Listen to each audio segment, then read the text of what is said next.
in the middle. So if you're going to do it so that it's looking straight down, I'm going to do it all in ink to start with. So that's, you know, sort of bird's eye view. They've got 6 petals, but the arrangement of the 6 petals is sort of like a 3 and 3. I'll show you just on here. You've got your centre. You've got 1, 2, 3 like this.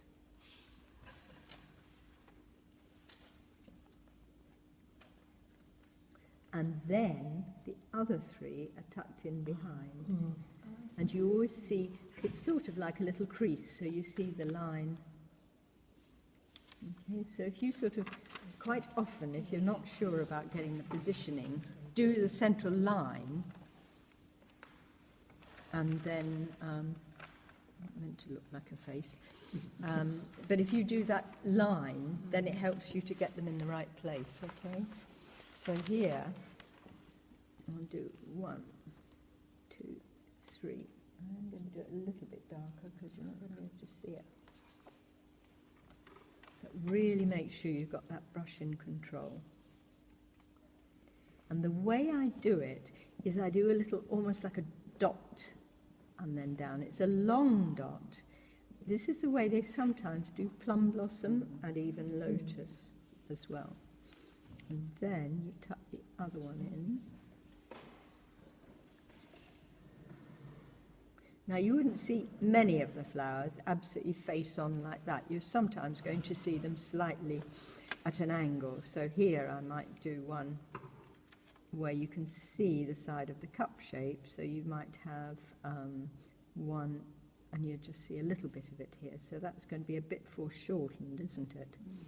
And there it's going behind the flower, and then you'll see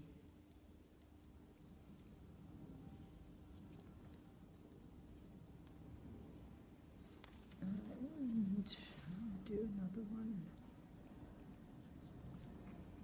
which is that it's not a very deep cup. It's not like the daffodil, which has got quite a long cup bit. It's not very deep, but just to make it a little bit more.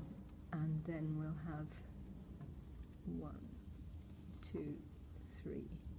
So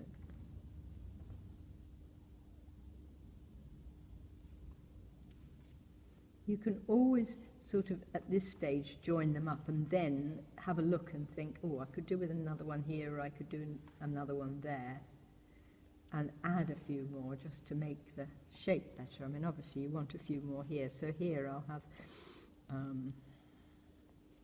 be a little bit careful. That isn't in line, so if you do it up here,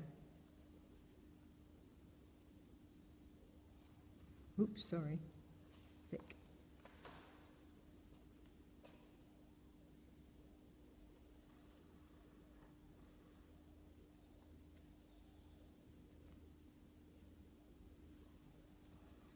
And then here I'm going to do a few buds, I beg your pardon.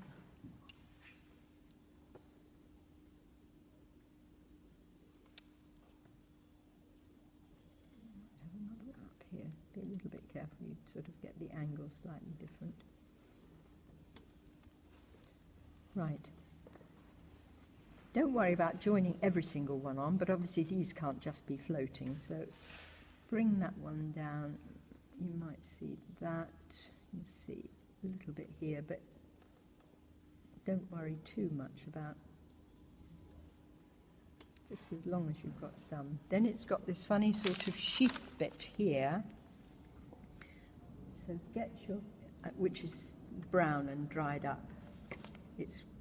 They were all tucked inside there, and as it's opened,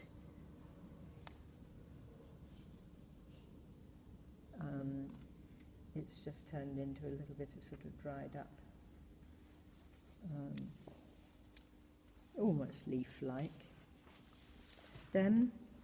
Now I need to go for a wider brush to do the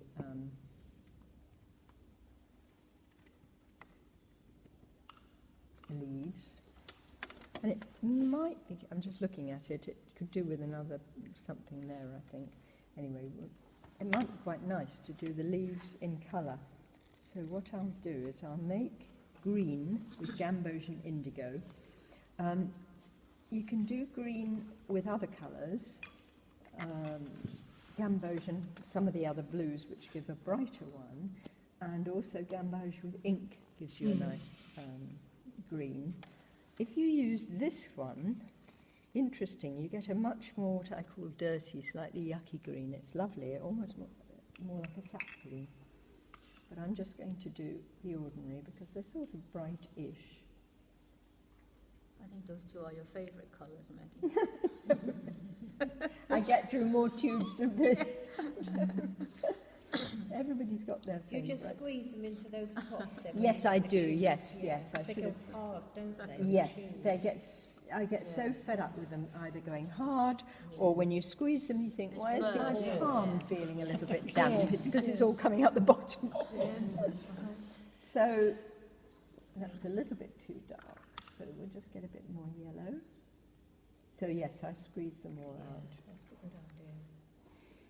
And in fact, I did a demonstration at an art group, and some people said it's a good idea for watercolours as well. They can go hard sometimes as well. They're a lot more expensive. I wanted a particular